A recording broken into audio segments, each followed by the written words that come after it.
आज चाहिँ तपाईँको सामु लिएर आएको छु हरियो मटरको पराठा, ग्रिन पिस पराठाको रेसिपी। यो चाहिँ एकदमै मिठो अनि बनाउनु एकदमै छिटो।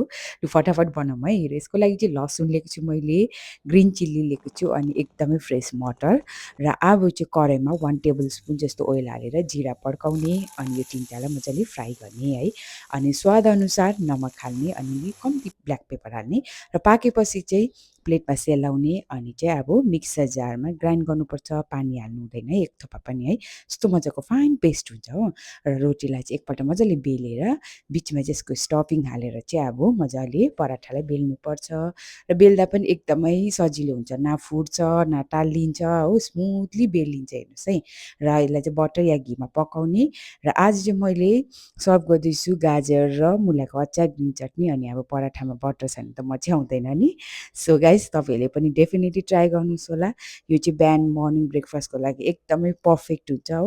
सो गाइस रेसिपी मन परेमा लाइक, कमेन्ट, सेयर गरेर जानुहोस् होला अनि फेरि भेट्नेवाला छु नयाँ भिडियोमा। By guys.